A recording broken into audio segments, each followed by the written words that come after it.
2025年9月26日星期五，金融科技分析報告：智能合約重塑香港金融與生活的自動化執行者。一、什麼是智能合約？智能合約 （Smart Contract） 是一種建基於區塊鏈技術的自動化數位協議，它並非傳統法律文件，而是一段預先編寫的電腦程式碼，在滿足特定條件時，便會自動執行約定內容。其核心特點是去中心化、不可篡改，無需第三方干預，如同一台永不停歇的自動販賣機。投幣條件觸發後，商品執行結果立即交付。二、智能合約如何運作？以香港生活為例，智能合約的運作依賴3個關鍵步驟：一、條件預設；二、觸發執行；三、結果驗證。以下以香港常見場景說明。例子一：物業租賃。香港租屋流程繁瑣，需中介簽約、繳訂金、查水電等，若使用智能合約，條件預設，租客與業主將租約條款，如每月5日繳租押金管理，寫入智能合約。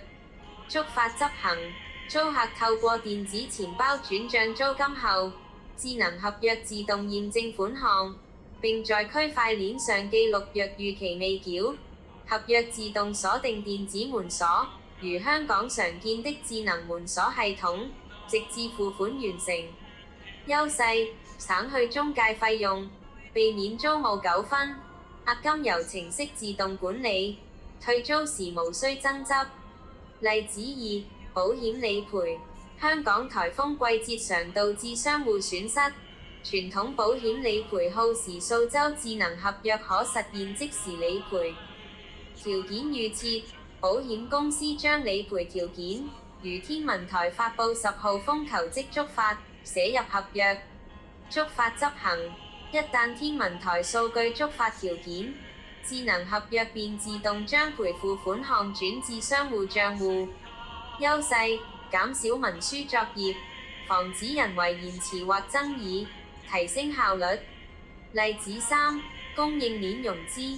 香港作為貿易樞紐，中小企業常面臨融資難題，例如一間本地茶餐廳向供應商採購食材，條件預設，供應商發貨後，將物流追蹤數據，如貨船抵達葵涌貨櫃碼頭，與智能合約綁定。觸發執行，貨物到港確認後，合約自動向銀行發出通知，即時撥付貸款給供應商。優勢：加速資金流動，降低詐騙風險，解決中小企業現金流壓力。三、智能合約對香港的潛在影響：一、金融效率提升。香港作為國際金融中心，智能合約可簡化跨境支付、貿易融資等流程，降低對中介機構的依賴。二、信任機制革新，透過區塊鏈的透明性，減少合約糾紛，如樓宇買賣中的撻訂問題，增強市場信心。三、合規挑戰。目前香港法律對智能合約的效力尚待明確，需與電子交易條例等框架接軌。四、未來展望。隨着香港推動智慧城市發展，智能合約可進一步結合數位港元 （EHKD） 應用於公共服務，如自動化交通罰款、醫療記錄管理，打造更高效可信的數位經濟生態系。然而，技術普及需克服公眾認知、隱私保護及法規配套等挑戰。